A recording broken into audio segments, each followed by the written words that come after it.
Marcos Albuquerque é um homem de 34 anos, com a pele branca e clara, e ele sempre teve o hábito de questionar tudo ao seu redor. Quando criança, era ele quem perguntava por que as estrelas brilhavam tanto ou de onde vinha o vento que balançava as árvores. Na vida adulta, preservou esse olhar atento para os detalhes, analisando situações com uma cautela quase obsessiva.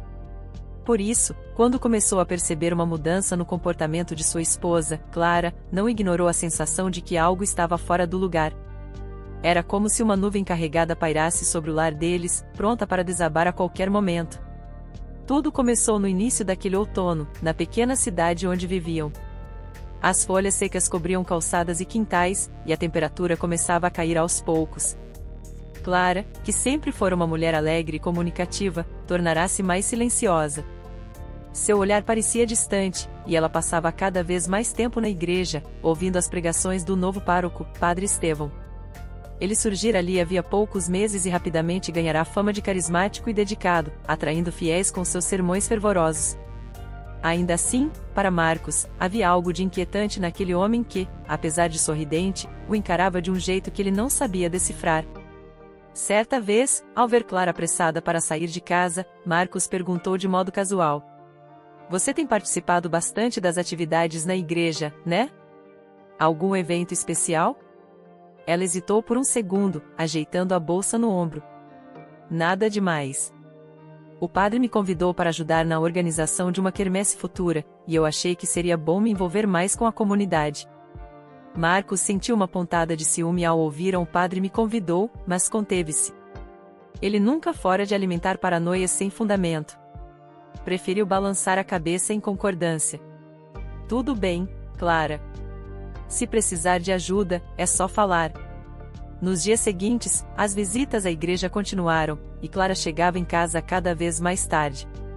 Quando Marcos tentava puxar assunto, as respostas saíam evasivas, como se ela quisesse evitar qualquer questionamento. Ele passava as noites pensando se havia feito algo de errado, se o casamento estava se desgastando ou se ela guardava um segredo que tinha medo de confessar. Uma noite, decidiu segui-la discretamente até a paróquia para entender o que se passava.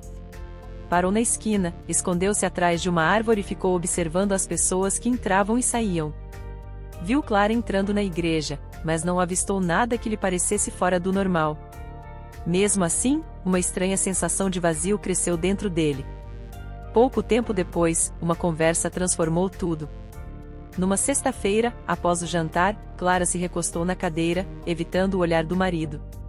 Mexeu no guardanapo, rasgando-o em pequenos pedaços, até que respirou fundo e disse: "Eu preciso conversar com você, Marcos." Ele sentiu o coração acelerar. "Aconteceu alguma coisa? Você está estranha há semanas." Ela ergueu o rosto, os olhos marejados. "Eu estou grávida." A princípio, aquilo soou como uma notícia maravilhosa. Apesar de sempre ter desejado filhos, Marcos descobrira anos antes que era infértil. Passaram por especialistas, exames, e o diagnóstico fora claro: ele não poderia gerar filhos biológicos. Então, por um breve momento, quando ouviu "estou grávida", o coração dele se encheu de alegria e descrença, como se houvesse acontecido um milagre. Mas, em seguida, veio a lembrança de sua condição de infertilidade. O semblante dela confirmava o que já era inevitável concluir. "Mas, como isso é possível?" Ele tentou manter a calma, embora a voz saísse trêmula. Clara engoliu em seco, apertando as próprias mãos. "Eu sinto muito. De verdade. O filho não é seu, Marcos." Ele deu um passo para trás, o corpo inteiro ficando tenso, como se tivesse recebido um golpe. Precisou de alguns segundos para recobrar o fôlego. "Então de quem é?" Ela demorou a responder, o que só tornou o silêncio mais insuportável. Por fim, deixou escapar a verdade que ele jamais esperaria ouvir. "É do Padre Estevão." A sala pareceu congelar. Marcos ficou parado, o rosto queimando, sem conseguir processar a informação. "Como assim, o padre?" Aquele homem de batina, que pregava sobre virtudes e fidelidade a Deus, tinha um caso com sua esposa. "Não, isso não pode ser." Ele balançou a cabeça, como se tentasse acordar de um pesadelo. "Clara, você tem certeza do que está falando?" Ela desabou a chorar, apertando os joelhos contra o peito como se quisesse se proteger. Acredite, eu queria que fosse mentira. Mas eu me envolvi com ele, e agora descobri que estou esperando um filho. Marcos respirou fundo, sentindo o peito inflar de indignação e dor. Levantou-se bruscamente, afastando-se dela. Precisava de ar. Precisava pensar, mas seus pensamentos estavam turvos, atropelados por imagens de Clara com o suposto padre. Sentia-se traído, humilhado e, acima de tudo, desesperado. Abriu a porta de casa e saiu sem rumo, caminhando pelas ruas desertas da cidade. A noite estava fria. O vento cortava seu rosto, ainda mais pálido do que de costume, e tudo o que ele conseguia ouvir era o próprio coração martelando nos ouvidos. Passou diante da igreja, onde os sinos silenciados dormiam na torre. Pensou em invadir o local e exigir explicações de Padre Estevão, mas reprimiu a raiva. Em vez disso, continuou andando até chegar a uma pequena praça, onde se sentou num banco. Permaneceu lá, sob a fraca iluminação dos postes, lutando contra uma tristeza que ameaçava dominá-lo. Como pôde acontecer isso? Pensava. E por que não percebi nada antes? Voltou para casa quase de madrugada, exausto e ainda sem respostas. Clara, chorosa, dormia no quarto. Ele se deitou no sofá, cobrindo-se com uma manta, sem conseguir pregar os olhos. A traição pesava, mas havia também outro sentimento, a necessidade de compreender se aquele homem, Padre Estevão, era realmente quem dizia ser. O comportamento dele, a mudança de Clara. Algo não encaixava direito. Na manhã seguinte, Marcos decidiu que não podia apenas engolir aquela história. Tentaria obter provas, confirmar se Clara falava mesmo a verdade, caso fosse, descobrir o que havia por trás da figura impecável do padre. Pegou o celular e ligou para um antigo amigo, Renato, que trabalhava no cartório de uma cidade vizinha e tinha acesso a diversos documentos e registros. Renato? Aqui é o Marcos Albuquerque. Faz tempo que a gente não se fala. Marcos. Que surpresa. Está tudo bem? A voz de Renato parecia animada, embora notasse uma tensão do outro lado da linha. Na verdade, preciso de um favor. É sobre o Padre Estevão, que chegou aqui na cidade há uns meses. Você consegue buscar alguma informação ou registro sobre ele? Transferências de paróquias, antecedentes, qualquer coisa. Renato soou intrigado. Vou ver o que posso fazer. Mas por que esse interesse repentino? Marcos hesitou antes de responder. Digamos que, tenho motivos pessoais para desconfiar que ele não é quem parece ser. Eles encerraram a ligação com a promessa de Renato de buscar dados úteis. Enquanto aguardava notícias, Marcos pensava em como agir. A raiva borbulhava em seu interior, mas ao mesmo tempo, sentia a necessidade de manter a cabeça fria. Não adiantaria confrontar o padre sem ter certeza dos fatos. Precisava saber quem era, de onde vinha e se realmente havia cometido algo mais grave do que manter um caso proibido com Clara. Depois do almoço, Clara se aproximou dele, sentando-se na cadeira ao lado. O rosto dela continuava abatido, olhos vermelhos. Marcos, eu não sei como me desculpar. Ele se manteve em silêncio por alguns instantes.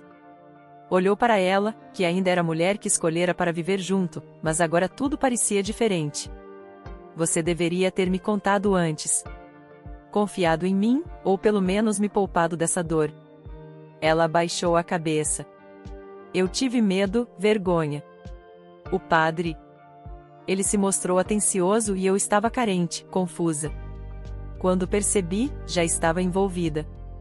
Marcos reprimiu a vontade de gritar, pois não queria aumentar o drama.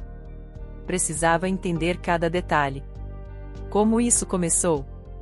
Ele se aproximou quando fui me confessar, mas ao longo do tempo passou dos limites.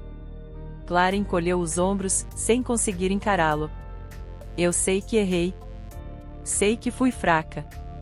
Ele respirou fundo, sem saber ao certo o que sentir primeiro, ódio, mágoa ou compaixão pela confusão que a esposa demonstrava.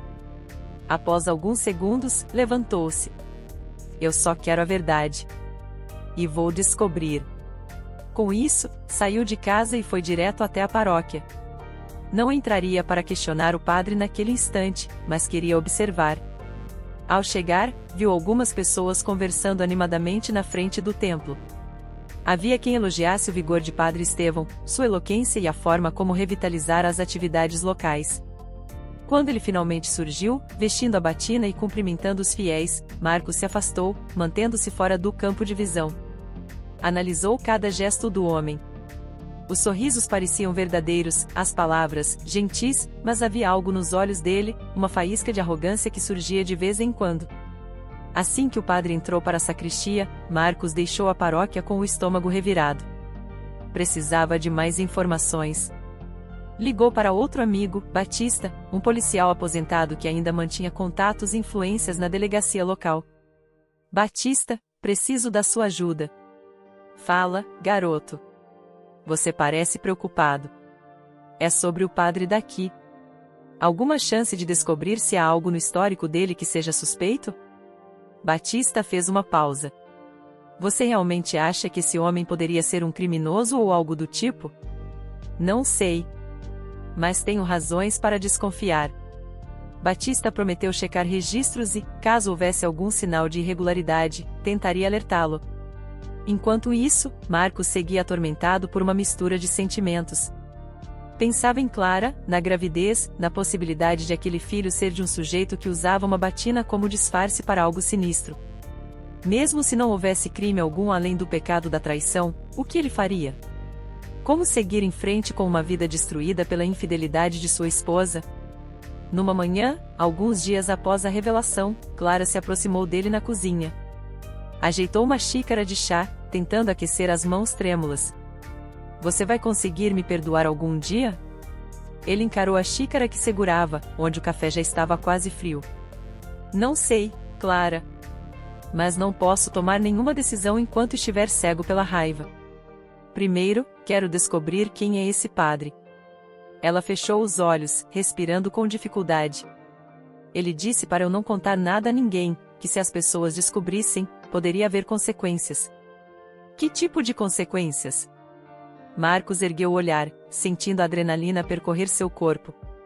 Não sei direito. Ele fala como se tivesse medo de perder tudo e, ela parou, mordendo o lábio inferior. Acho que tem mais coisa por trás dessa história. Ele assentiu e passou a mão pelos cabelos, tentando ordenar os pensamentos. Talvez o padre guardasse um segredo que, se viesse à tona, o colocaria em apuros. A intensidade do medo de Clara não parecia ser apenas de quem cometeu um adultério. Parecia maior, como se houvesse risco real envolvido. Assim que Clara saiu para resolver algo na rua, o telefone tocou. Era Renato, do cartório. Marcos conseguia algumas informações. Não são muito conclusivas, mas algo me chamou a atenção. Não encontrei registros oficiais de transferência do padre Estevão de outra diocese, como normalmente acontece. Esse tipo de documento costuma ficar arquivado. É estranho. Então ele não aparece em lugar nenhum? Exatamente. Pesquisei em várias paróquias nos arredores, e não há menção de um Estevão trabalhando como padre antes de chegar à sua cidade. Isso significa que ou ele foi ordenado há muito pouco tempo, ou adotou esse nome recentemente. Marcos fechou os olhos, sentindo o sangue ferver. Obrigado, Renato. Qualquer coisa nova, me liga. Desligou o telefone e encarou a parede, como se tentasse enxergar além do concreto. Aquele homem, que usava batina e discursava sobre amor ao próximo, poderia muito bem estar encobrindo um passado obscuro. Se fosse alguém com segredos criminais, ou se assumirá uma identidade falsa, as consequências poderiam ser ainda mais devastadoras do que um simples caso extraconjugal. Na noite seguinte, Marcos colocou um casaco e saiu de casa sem avisar Clara, que parecia abatida demais para notar. Foi até a igreja de novo, escondendo-se num ponto mais escuro da rua. Observou fiéis saindo de um evento comunitário, alguns riam e conversavam sobre as promessas de reforma no salão paroquial. Então o padre surgiu, rodeado de pessoas que lhe dirigiam elogios. Ele sorria, apertava mãos e dava bençãos rápidas. Quando todos se dispersaram, Marcos viu Clara se aproximar dele. Aquilo fez seu coração acelerar. Ela se virou para Padre Estevão, que deixou transparecer uma expressão de preocupação. Eles trocaram algumas palavras em voz baixa. Marcos não conseguia ouvir o que diziam, mas viu a tensão no rosto da esposa, que gesticulava como se implorasse por algo. O padre colocou a mão no braço dela, tentando acalmá-la. Em seguida, deu alguns passos para trás e fez um sinal para que ela partisse. Clara saiu olhando para os lados, claramente abalada, e quase tropeçou na calçada. Estevão voltou para dentro da igreja, fechando a porta. Com o coração aos pulos, Marcos esperou alguns minutos antes de seguir Clara de longe, garantindo que ela chegasse em casa em segurança. Ao entrar, deparou-se com a esposa sentada à mesa, o rosto apoiado nas mãos. Ela percebeu a presença dele e secou uma lágrima. "Eu sei que você me seguiu", disse, em voz quase inaudível. "Você não confia mais em mim, não é?" Ele ficou em silêncio por um momento, depois deu de ombros. "Sinceramente, não sei se consigo confiar. Você me colocou numa situação em que tudo é dúvida." Ela se levantou, caminhou até a janela e, por alguns segundos, contemplou a rua deserta. "Eu só queria que as coisas fossem diferentes." Sua voz saiu embargada. "Mas agora já foi." Marcos não respondeu. Havia chegado a um ponto em que as palavras de Clara não bastavam mais. Precisava de evidências concretas, de fatos que pudessem elucidar a extensão daquela traição e do possível perigo que rondava sua família. Enquanto tentava se acalmar, lembrou-se de que Batista, o policial aposentado, ainda poderia trazer alguma descoberta importante.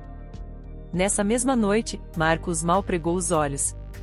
Sentiu-se invadido por um misto de raiva, decepção e, acima de tudo, uma determinação de ferro para descobrir a verdade. Se Padre Estevão realmente era pai do filho de Clara, ele teria de encarar as consequências. E se havia algo mais obscuro em seu passado, aquilo também viria à tona. Doía demais aceitar que sua vida se transformará tão drasticamente, mas, se existia alguma chance de recuperar o controle e proteger quem amava, faria o que fosse preciso. No silêncio da madrugada, deitado no sofá, Marcos pensou em todas as hipóteses. Poderia ser simplesmente o caso de um homem que, apesar de padre, cedera à tentação. Ainda assim, havia o perigo de ele ter usado sua posição para manipular Clara. Ou, pior, existia a possibilidade de aquele indivíduo, que se dizia clérigo, estar fugindo de algo. A falta de registros, a forma como agia de maneira dúbia.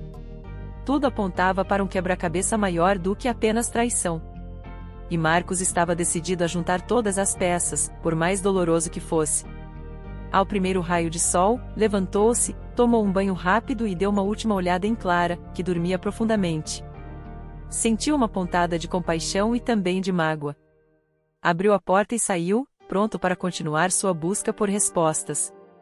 Sabia que cada descoberta poderia feri-lo ainda mais, mas não havia retorno depois daquela revelação devastadora.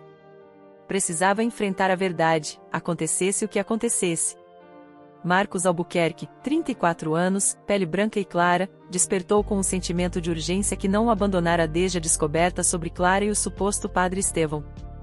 O dia mal começara e ele já sentia a cabeça pulsar, como se cada pensamento quisesse sair em disparada. Levantou-se do sofá, esticou os braços para aliviar a tensão acumulada e caminhou até a cozinha.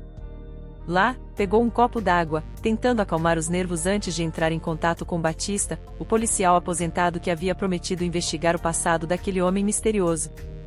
Sabia que qualquer pista nova seria fundamental para entender se a situação que vivia era apenas resultado de uma traição ou algo mais sinistro. Depois de respirar fundo, discou o número de Batista, que atendeu com a voz sonolenta, porém amistosa. "Alô? Batista? É o Marcos. Conseguiu alguma informação sobre o padre?" Ele tentou soar calmo, mas sua voz traiu a ansiedade. "Marcos, eu ia mesmo te ligar hoje. Apareça aqui na minha casa, tenho algo para te mostrar. Melhor conversarmos pessoalmente." Desligou o telefone sentindo um calafrio. Se Batista preferia falar cara a cara, era provável que as notícias não fossem das melhores. Ainda assim, precisava saber de tudo para ter certeza dos passos seguintes. Trocou de roupa rapidamente e saiu, deixando Clara dormindo no quarto. Estava tão mergulhada na própria angústia que nada parecia despertá-la. No caminho, encarou as ruas da cidade, ainda pouco movimentadas. Alguns vizinhos varriam as calçadas, e um idoso passeava com seu cachorro. Tudo parecia normal, exceto pela tempestade que se formava dentro dele. Quando chegou à casa de Batista, foi recebido com um aceno discreto. O homem, de cabelos já grisalhos e um semblante sério, apontou para a cadeira na varanda, convidando-o a sentar. Em seguida, entrou para buscar alguns papéis que, segundo ele, poderiam esclarecer parte do enigma. Consegui acesso a registros antigos, mas nada muito detalhado. A voz de Batista saía firme, embora carregada de cautela.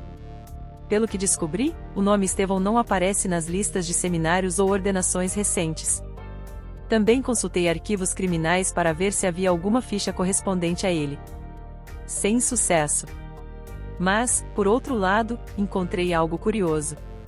Marcos observou, tenso, enquanto Batista folheava as anotações. Há cerca de 5 anos, uma pessoa com características parecidas, mas usando outro nome, esteve presa por estelionato numa cidade distante. A descrição física bate: homem de porte mediano, pele morena clara, cabelo curto. Não é exatamente como o padre parece hoje, mas as fotos podem enganar, e as pessoas mudam de aparência. Então você acha que pode ser o mesmo sujeito, só que disfarçado? Questionou Marcos, já sentindo o estômago embrulhar. Não tenho certeza. Mas, Batista parou, coçando o queixo. O homem daquela ficha escapou da prisão e nunca foi recapturado. Sumiu sem deixar pistas. A possibilidade de que o suposto padre Estevão fosse, na verdade, um ex-presidiário foragido apertava o peito de Marcos. Embora não tivesse provas definitivas, a desconfiança ganhava força. Talvez Clara estivesse envolvida sem sequer perceber que havia muito mais em jogo do que uma relação ilícita. Batista, isso pode significar perigo para mim ou para Clara? Perguntou, engolindo em seco. Não posso afirmar. Se for mesmo o mesmo indivíduo, quem garante que ele não esteja disposto a qualquer coisa para manter a identidade em segredo? Marcos sentiu um arrepio. Agradeceu ao homem pelas informações e se levantou para partir, ainda digerindo cada palavra que ouvirá. Prometeu que, se descobrisse algo novo, voltaria a procurá-lo. Deixou a casa de Batista rumo à própria residência, encarando o céu que agora começava a nublar. Assim que entrou, encontrou Clara sentada na mesa da cozinha, o rosto apoiado nas mãos. Ao vê-lo, ela ergueu o olhar, revelando olhos inchados de tanto chorar. Onde você foi tão cedo? Perguntou com a voz rouca. Precisava resolver umas coisas. Ele hesitou, sem saber até que ponto deveria contar tudo a ela. Afinal, Clara poderia não lidar bem com a possibilidade de estar envolvida com um foragido. Mesmo assim, decidiu ser honesto. Fui falar com o Batista. Já ouviu falar daquele policial aposentado, não? Ele achou indícios de que Padre Estevão pode não ser padre de verdade. Ela ficou pálida, abaixando lentamente as mãos. Como assim? Talvez ele seja um ex-presidiário que fugiu há anos. Isso explicaria a falta de registros. Clara ofegou, como se lhe faltasse ar. Precisou de alguns segundos antes de responder. Você acha que isso é real? Quer dizer, ele nunca me disse nada a respeito. É claro que não disse. Se ele for mesmo um farsante, mentir seria parte do disfarce. Marcos tentou controlar a raiva. Clara, ele pode estar usando você para se manter na cidade sem levantar suspeitas.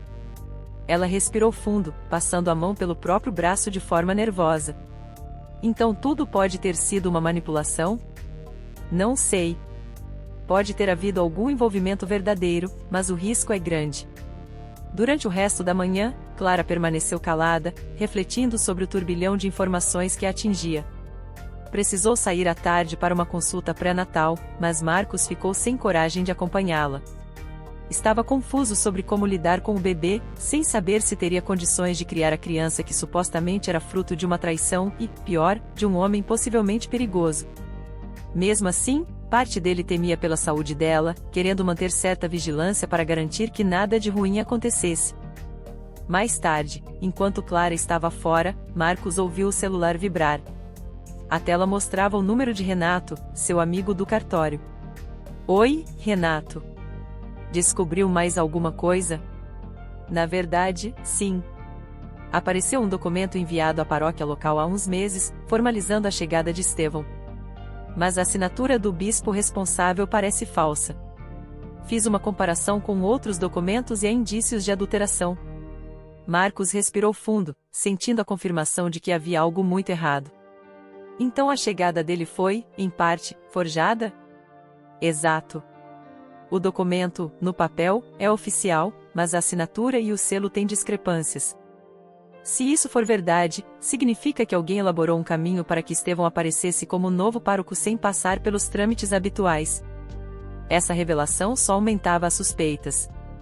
Agradecendo a Renato, Marcos encerrou a ligação e foi até seu quarto, onde abriu a gaveta que guardava um caderno de anotações. Lá, vinha registrando cada nova pista sobre a identidade do padre. Se aquilo era mesmo uma farsa, a cidade estava sendo enganada de forma grave. Agora, a preocupação maior era a segurança de Clara e do filho que ela esperava. Quando Clara voltou da consulta, encontrou Marcos com o caderno nas mãos. Ele a encarou por alguns instantes, tentando encontrar um jeito de falar sobre tudo o que descobrira, mas ela foi mais rápida. Aconteceu algo novo? Você está com uma cara péssima. Sim. Renato me ligou. Parece que a documentação do padre na diocese é falsificada. Ela regalou os olhos, fazendo a mão tremer ao largar a bolsa na mesa. Então toda essa história de transferência foi inventada? Ao que tudo indica, sim. Marcos franziu o senho, sentindo o peso da situação. Precisamos ter cuidado. Se ele é mesmo um foragido, não vai querer ser exposto. Clara engoliu a seco, sentando-se devagar. Eu me sinto ainda mais culpada agora. Fui ingênua. A culpa não é só sua. Ele te atraiu de alguma forma, se aproveitou da sua fragilidade. Marcos parou, lutando contra o ressentimento. Mas também houve a sua decisão de se envolver. Ela baixou a cabeça, reconhecendo o erro. Contudo, não era hora de reabrir a ferida, e sim de descobrir como se proteger. Depois de algum tempo em silêncio, Clara levantou-se, a expressão determinada. Eu preciso falar com Estevão. Preciso entender o que está acontecendo. Isso é perigoso. Marcos exclamou, contendo o impulso de proibi-la. Ele pode reagir mal. Não importa. Estou grávida dele, ou pelo menos é o que penso. É meu direito saber quem de fato ele é, entender o que planeja. Ele refletiu, sabendo que não podia prender Clara em casa. Mesmo abalada, ela tinha razão, precisava confrontar o suposto padre. Entretanto, não a deixaria ir sozinha. Ficou decidido, então, que iriam até a igreja no dia seguinte, talvez num horário mais calmo, para conversar. Marcos esperava que Estevão não reagisse com violência. No dia seguinte, o sol brilhava forte, mas uma tensão pesada pairava sobre a cidade. Clara, silenciosa, fez um sinal para Marcos segui-la quando estava saindo de casa. A paróquia se ergueu diante deles, com sua torre antiga, e o badalar dos sinos indicava o meio-dia. Ao entrarem no templo, notaram que o movimento era pequeno. Algumas senhoras rezavam ajoelhadas, e um ou outro fiel caminhava pelos corredores. Não avistaram Estevão de imediato, mas, em poucos minutos, ele surgiu na sacristia. Assim que cruzou o olhar com Clara, seu semblante mudou. Reconheceu Marcos ao lado dela e, por um segundo, pareceu hesitar. Clara, Marcos, que surpresa encontrá-los por aqui. Estevão forçou um sorriso, aproximando-se. Em que posso ajudar? Clara engoliu em seco, trocando um olhar rápido com o marido. Precisamos conversar. Em particular. O padre assentiu, embora a tensão fosse visível em seu rosto. Sinalizou para que fossem a uma salinha na lateral do altar, um espaço usado para armazenamento de objetos litúrgicos. Assim que entraram, Marcos percebeu que o lugar era apertado, com pouca iluminação, o que o deixou mais inquieto. Estevão fechou a porta, encostando-se à parede. Então, Clara, o que deseja tanto falar comigo? Perguntou, a voz baixa, mas firme. Ela respirou fundo, lutando para manter a compostura. Quero entender quem é você de verdade. Estou cansada de segredos. Estevão ergueu as sobrancelhas, lançando um olhar gelado para Marcos, que retribuiu com igual firmeza. Eu não entendo. Por que essa pergunta agora? porque descobrimos que seus documentos podem ser falsos e que não há registro de sua transferência. Marcos se adiantou, cruzando os braços. E mais, há indícios de que você pode ser um ex-presidiário foragido. O suposto padre manteve o rosto impassível, embora seu olhar tenha ficado mais duro. Passou a mão pelo colarinho da batina, como se estivesse incomodado com o calor crescente naquela pequena sala. Vocês dois andaram investigando minha vida? Ele pareceu segurar a irritação. Que audácia! Audácia você vir aqui se passando por padre, enganando todo mundo. Marcos sentiu a raiva emergir. E, além disso, se envolver com a minha esposa. Clara fechou os olhos, recordando das circunstâncias que a levaram até aquele momento. Entretanto, forçou-se a ficar firme, pois precisava de uma explicação. Quero a verdade, Estevão. Você é mesmo o pai do meu filho ou está nos usando para encobrir alguma coisa? O homem desviou o olhar, parecendo avaliar cada palavra que diria a seguir. O silêncio durou o suficiente para Clara sentir o coração pulsar na garganta. Então, com voz fria, Estevão se dirigiu a ela. Sim, Clara. Eu sou o pai, mas não queria que as coisas chegassem a esse ponto. Não planejei essa gravidez. Marcos cerrou os punhos, sentindo o sangue ferver. Pouco me importa se você planejou ou não. O que eu quero saber é quem é você, de verdade. Estevão deu um leve sorriso sem humor, inclinando a cabeça para trás. Meu nome não é Estevão. Isso basta? Ele encarou Marcos, como se quisesse desafiá-lo. E se eu disser que não tenho mais nada a perder, acreditaria? A tensão sufocava o ar naquele espaço confinado. Clara recuou um passo, temendo a reação do homem que agora se mostrava quase ameaçador. Então é verdade, você mentiu sobre tudo? Ela murmurou. Ele demorou a responder, mas acabou meneando a cabeça. Suponha que sim. O que vão fazer com essa informação? Me denunciar? Marcos o encarou firme, mantendo uma certa distância para se proteger. Se for preciso, sim. Você acha que pode esconder esse passado indefinidamente? Vocês não entendem nada. O homem começou a andar de um lado para o outro, nervoso, como um animal encurralado. Eu só precisava de um lugar para recomeçar, sem julgamentos, mas, olhou para Clara, que tremia. Aconteceu isso entre nós, e agora tudo está saindo do controle. Antes que Marcos pudesse reagir, a porta da sala se abriu com um rangido. Era uma das senhoras da paróquia, uma voluntária de cabelo grisalho, que notou o clima pesado. Assustada, se desculpou e recuou. Estevão, por sua vez, aproveitou a brecha. Acho melhor encerrarmos essa conversa aqui. Virou-se para Clara, o semblante indecifrável. Você e o bebê serão minha responsabilidade, de um jeito ou de outro.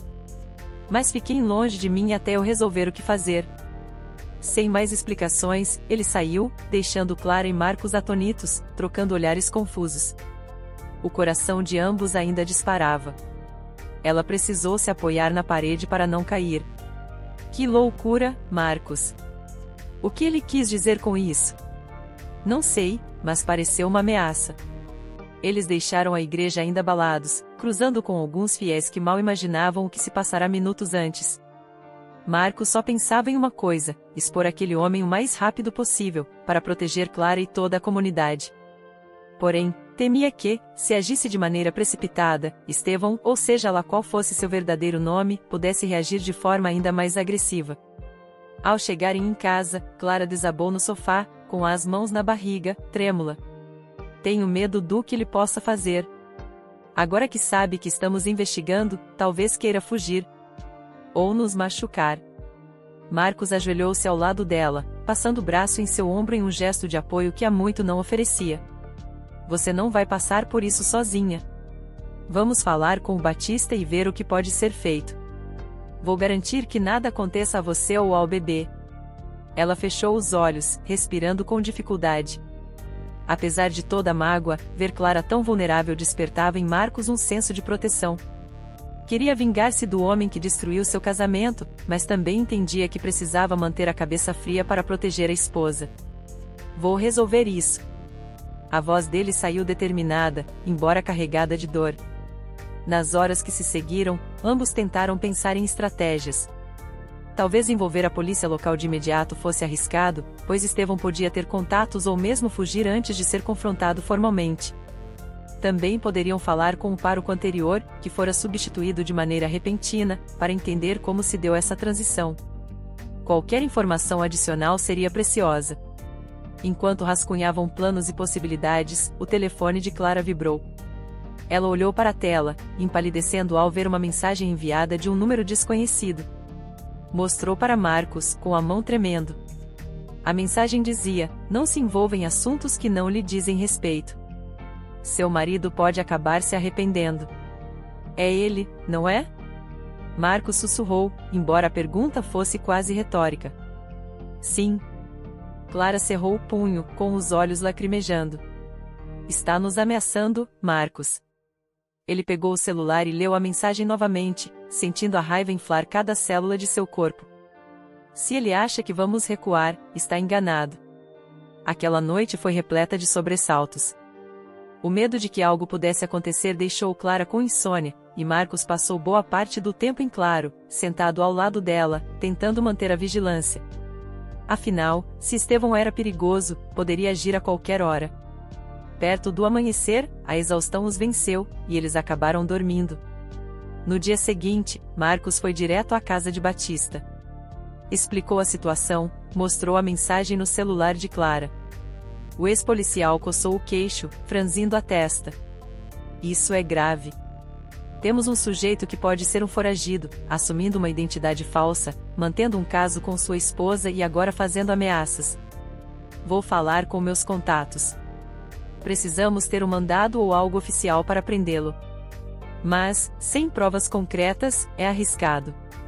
Eu entendo, mas e se ele fugir? Marcos pressionou, a voz carregada de urgência. Se fugisse agora, também seria suspeito. Mas temos que agir com inteligência.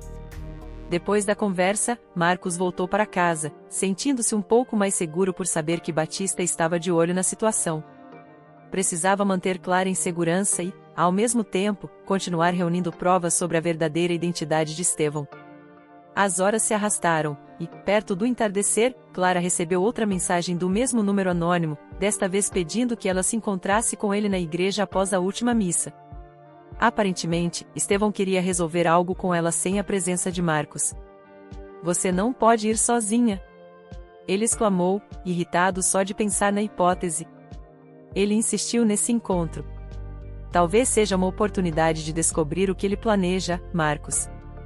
Clara tentava segurar as lágrimas. Mas eu entendo o risco. Eu vou junto.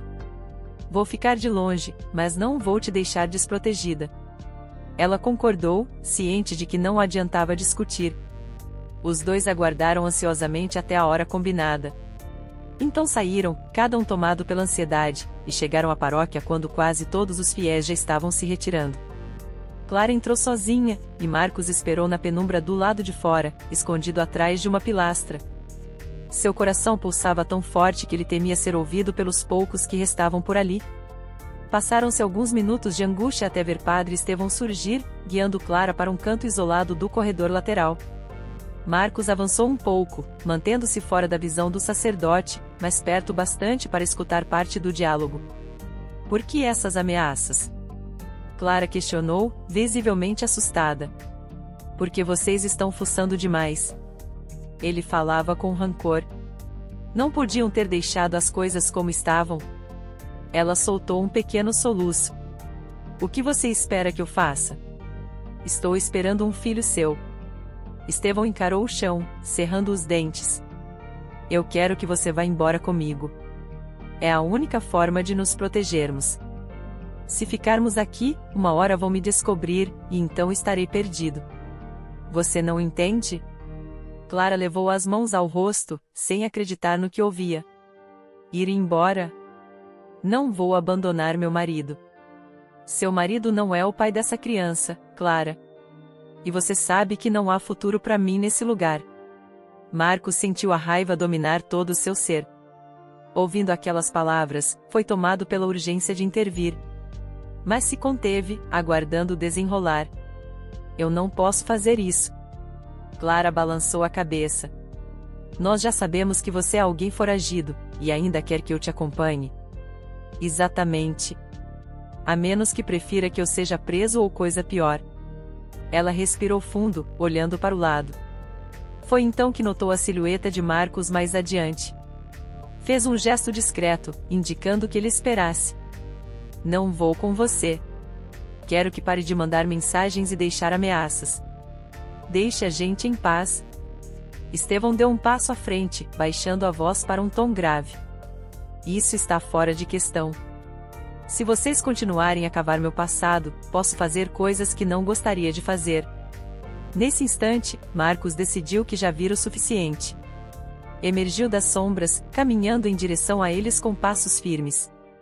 Ela não vai a lugar nenhum, seu desgraçado. O falso padre se virou, surpreendido. Não esperava que Marcos estivesse tão perto. Então é assim? Vocês dois resolveram me encurralar? Você mesmo se colocou contra a parede. Marcos cerrou os punhos. Acabou. Clara recuou, temendo que algo pior acontecesse. Estevão lançou um olhar rápido de ódio, mas tentou manter a compostura. Precisava sair daquela situação sem se entregar. Vocês vão se arrepender, ele tentou passar por Marcos, mas foi contido por um empurrão leve. Não ouse encostar na Clara de novo. Estevão abriu a boca para retrucar, mas foi interrompido pelos passos de um guarda noturno que apareceu no corredor, atraído pelo tom elevado de voz. O suposto padre, então, soltou um suspiro de alívio ao notar que esse terceiro indivíduo o livraria de um confronto imediato. Endireitou-se, ajeitou a batina e se afastou, deixando Clara e Marcos para trás, estarrecidos. Quando o silêncio se instalou, Clara desabou num choro contido. Marcos abraçou, sentindo ao mesmo tempo ternura e confusão. Sabia que aquele homem não desistiria facilmente, mas ao menos agora tinha convicção de que não podiam recuar. Iriam até as últimas consequências para revelar a verdade. A cidade precisava saber quem era de fato o padre Estevão, e Clara merecia ficar livre das mentiras que a aprisionavam. Saíram da igreja e caminharam de volta para casa, lado a lado, ainda ofegantes pela tensão do confronto. À medida que avançavam pelas ruas escuras, nenhum dos dois sabia como seria o dia seguinte. As últimas horas haviam provado que Estevão não hesitaria em intimidá-los, e isso tornava tudo imprevisível. Mas, por mais medo que sentissem, a determinação de proteger aquela família, mesmo quebrada pela traição, falava mais alto. Eles estavam decididos a lutar contra a farsa do impostor, custasse o que custasse. Marcos Albuquerque, 34 anos, pele branca e clara, passou a noite em claro depois do encontro tenso com o suposto padre Estevão na paróquia. Sabia que o homem, cuja verdadeira identidade ainda carecia de confirmação oficial, não desistiria tão facilmente. As ameaças estavam ali, pairando sobre ele e Clara, que agora dormia no quarto, exausta e dominada por pesadelos. A chuva fina que começara de madrugada ainda persistia, batendo nas telhas de forma ritmada. Para Marcos, cada gota parecia um lembrete de que o tempo estava passando, e de que os perigos estavam cada vez mais próximos. Ao amanhecer, ele ligou para Batista, o policial aposentado que vinha ajudando a investigar o caso. Explicou brevemente o que acontecerá na noite anterior, a mensagem de convocação para Clara, o diálogo ameaçador na igreja e a intervenção do vigia. Batista permaneceu em silêncio por um momento, como se pesasse as informações antes de responder. Marcos, agora não há dúvidas de que esse homem é perigoso. Se ele continua insistindo em ameaçá-los, é porque não quer ser descoberto. Então, qual seria o próximo passo? Marcos mexeu no celular, inquieto, observando as horas. Vou falar com meus antigos colegas da delegacia. Talvez eles possam conseguir um mandado se juntarmos provas de falsidade ideológica, ou ao menos uma intimação para interrogá-lo. Não podemos deixar que ele tenha a chance de fugir. Marcos desligou e respirou fundo, sentindo o cansaço pesar em seus ombros. Precisava se manter firme para apoiar Clara, que passará a manhã deitada, sem ânimo para levantar. Encontrava-se grávida, vulnerável, e toda a esperança que antes poderia ter sentido com a chegada de um filho fora obscurecida por medo e arrependimento. No quarto, ele se aproximou dela, tocando-lhe suavemente o ombro. Clara. Você está bem? Ela o olhou, com os olhos marejados. Estou com medo. E também com náuseas, mas acho que isso é por causa da gravidez. Sua voz saiu fraca.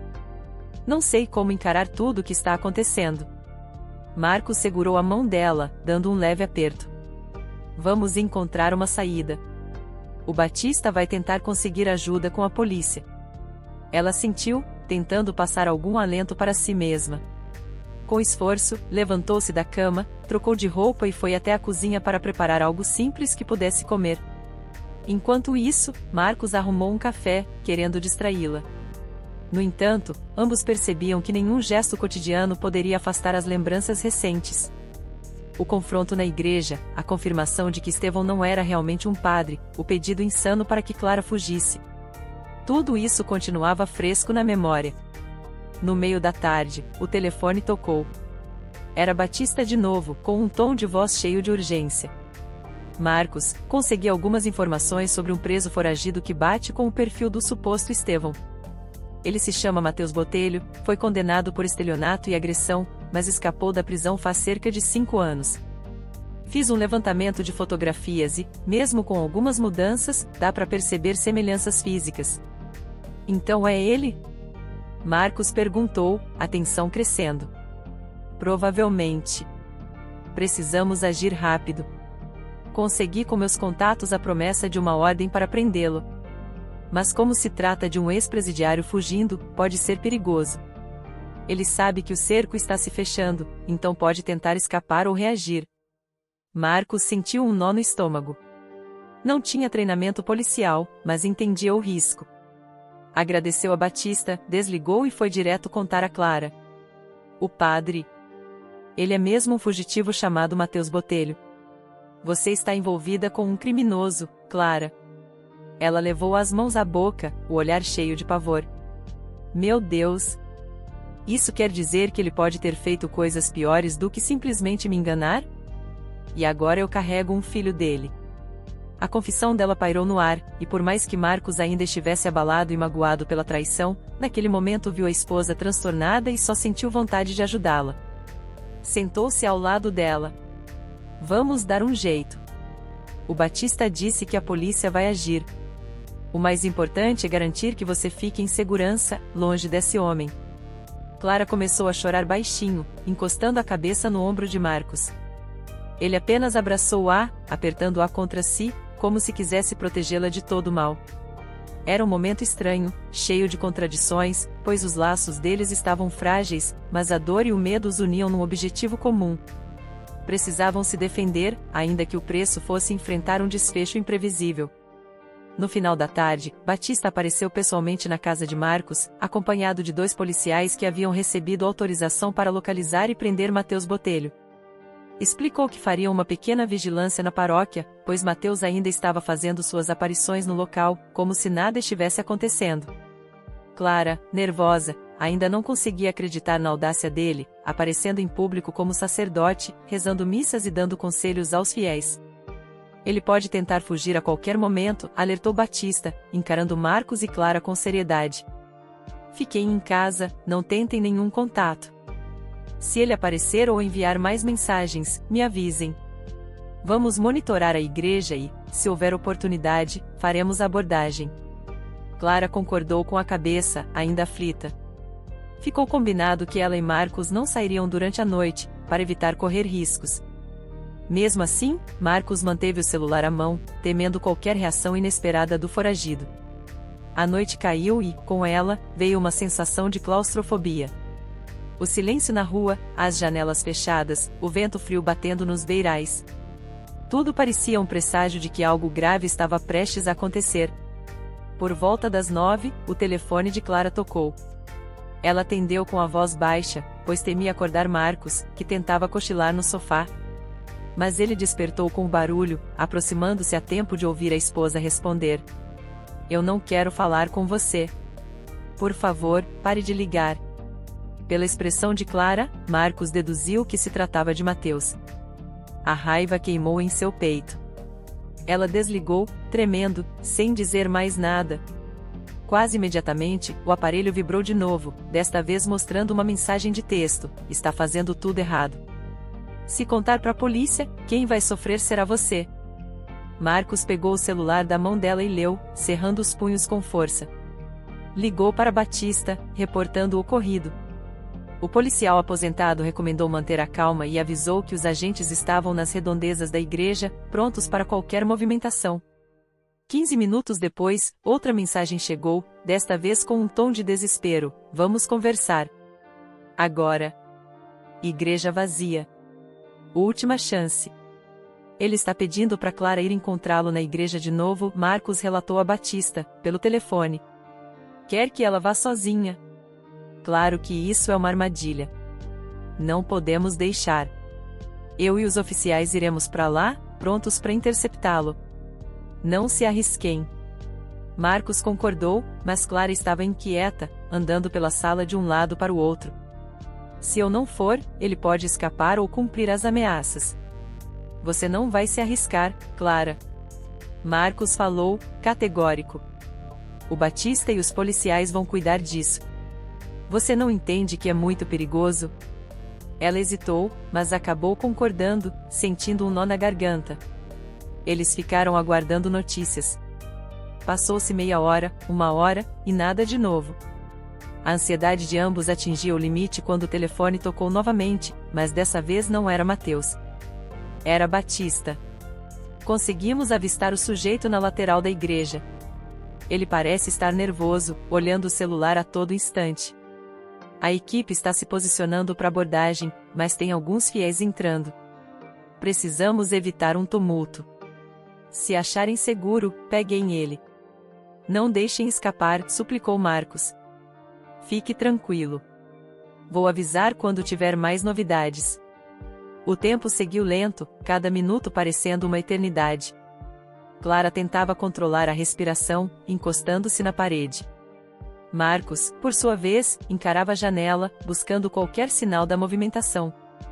De repente, ouviram um som distante de sirenes. Algo estava acontecendo. Pouco depois, Batista ligou outra vez. Ele percebeu a presença policial e tentou escapar pelos fundos da igreja. Agora está cercado, mas está reagindo. Precisamos de reforço. Não saiam daí. Marcos desligou sem saber direito o que dizer a Clara. O pânico dominava seu peito, mas também sentia certa esperança de que, finalmente, toda aquela perseguição terminasse. Se Mateus fosse preso, poderia responder pelos crimes e deixá-los em paz. Mas e se reagisse com violência? E se alguém saísse ferido? A tensão aumentou quando, minutos depois, o som de uma viatura atravessou a rua onde moravam. Marcos quis correr até lá, mas Clara o segurou pelo braço, pedindo que não fosse. Foi então que a campainha tocou. Ao abrir a porta, depararam-se com Renato, o amigo do cartório, esbaforido. Acabei de voltar da igreja. Vi a correria, os policiais correndo para os fundos. Tem gente comentando que o padre apontou uma arma. Uma arma? Clara exclamou, a voz saindo quase num grito. Renato assentiu, assustado. Foi o que ouvi. Ele está resistindo à prisão. A situação é séria. A notícia de que Mateus possuía uma arma elevou o grau de risco a um patamar ainda maior. Clara já não conseguia se manter em pé, afundou numa cadeira, a mão na barriga, preocupada com o filho. Marcos cerrou os lábios, indeciso entre ficar ou agir. Preciso ver o que está acontecendo. Não consigo ficar parado aqui enquanto tudo ocorre a alguns quarteirões de distância. Clara, no entanto, implorou. Não vai, Marcos. É perigoso demais. Você não tem arma, não tem treinamento. Eu sei, mas eu não vou ficar lá dentro da confusão. Só quero ficar por perto, pronto para qualquer coisa. Ciente dos riscos, mas incapaz de ignorar a situação, ele saiu acompanhado de Renato, que prometeu conduzi-lo com cuidado. Clara ficou em casa, sob protestos, mas não tinha forças para impedi-lo de verdade. Seguiram a pé, percorrendo as ruas vazias até chegarem próximos à igreja, onde já se via a movimentação de viaturas. Uma pequena multidão de curiosos se aglomerava, mantida à distância pela polícia. Batista avistou Marcos e Renato chegando. Fez um gesto para que não se aproximassem tanto. Ele está trancado na sacristia, com a arma apontada. Não conseguiu fugir porque os fundos estavam bloqueados. Temos reféns. Reféns? Marcos repetiu, sentindo um arrepio. 2 senhoras que estavam rezando no final da missa e o zelador da igreja. Ele as pegou quando tentou escapar.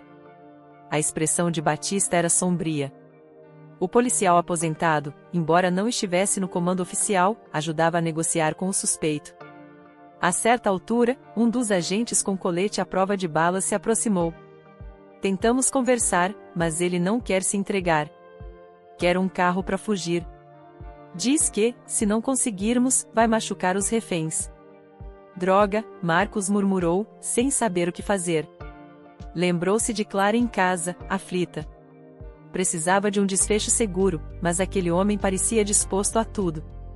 Enquanto negociavam, o tempo passava, e Mateus, ou Estevão, como a maioria ainda o chamava, gritava ameaças lá de dentro, exigindo liberdade. Marcos conseguia ouvir fragmentos de frases que ecoavam pela nave vazia do templo. O pânico dos reféns também se tornava audível, com choros e clamores por ajuda. Era uma situação que a cidade jamais imaginou vivenciar. De repente, tudo aconteceu muito rápido. Os policiais cercaram as entradas, e um oficial armado seguiu em direção à sacristia para tentar uma aproximação. Houve um estampido, possivelmente um disparo de advertência feito por Mateus. As pessoas que observavam do lado de fora recuaram em pânico, temendo balas perdidas. Batista gritava instruções, tentando coordenar com os agentes, mas a situação se agravava. Marcos viu quando um dos reféns, o zelador da igreja, aproveitou um instante de distração de Mateus para correr. O ex-presidiário voltou-se, apontou a arma, mas não chegou a disparar. Em meio à confusão, um policial aproveitou para avançar e puxar uma das senhoras para fora, diminuindo o número de pessoas sob risco. Porém, ainda havia uma idosa presa nas mãos do falsário, e a tensão não cedia. Um segundo depois, Mateus saiu abruptamente pela porta lateral da sacristia, usando a mulher como escudo. O rosto dele estampava desespero, e ele apontava a arma para a cabeça da refém. Vendo a cena, um oficial gritou: "Largue a arma! Não há saída." Mas o fugitivo ignorou, puxando a refém consigo em direção a uma das colunas do pátio interno. Batista, percebendo a oportunidade, correu até uma posição lateral para tentar uma abordagem surpresa. Infelizmente, Mateus o notou e disparou, errando por poucos centímetros. A multidão contida pela polícia soltou gritos de horror. Em seguida, ouviu-se mais um tiro, desta vez vindo de um dos agentes que tentava conter o suspeito. Mateus se desequilibrou, largando a senhora, que foi aparada por outro policial. Num ato final de desespero, o homem apontou a arma na direção dos oficiais, mas antes que pudesse apertar o gatilho novamente, foi alvejado por um segundo disparo, que o atingiu fatalmente. O som ecoou pelos corredores da igreja, silenciando os gritos por um instante. Mateus Botelho, o falso padre Estevão, tombou no chão, ainda agarrando a arma, com o olhar perdido no vazio. O sangue manchava a batina, símbolo de sua farsa até ali. Marcos, que assistira a tudo de uma distância segura, sentiu um frio percorrer a espinha. Pela primeira vez, percebeu que aquele homem, embora fosse o vilão de toda a história, era também fruto de um passado trágico. No entanto, a realidade era implacável. Mateus ameaçara vidas, enganara toda a comunidade e levará o terror até o fim. Agora, jazia no pátio da igreja que ocupou por meses, sem chance de redenção. A polícia isolou a área, os curiosos se afastaram ainda mais. O barulho de sirenes retornou, trazendo ambulâncias e reforços. Alguns minutos depois, Batista se aproximou de Marcos, o semblante cansado, porém aliviado por ter evitado um desastre maior. Acabou? Sinto muito pela forma como tudo terminou. Marcos engoliu em seco, olhando para o corpo de Mateus sendo coberto por um lençol. É trágico, mas era ele ou nós. Ele não deu escolha. Pouco depois, Marcos correu de volta para casa, acompanhado de Renato. Precisava contar a Clara o que acontecerá. Ao chegar, encontrou-a sentada na sala, as mãos na barriga, quase paralisada de ansiedade. Assim que o viu, ela se levantou, trêmula.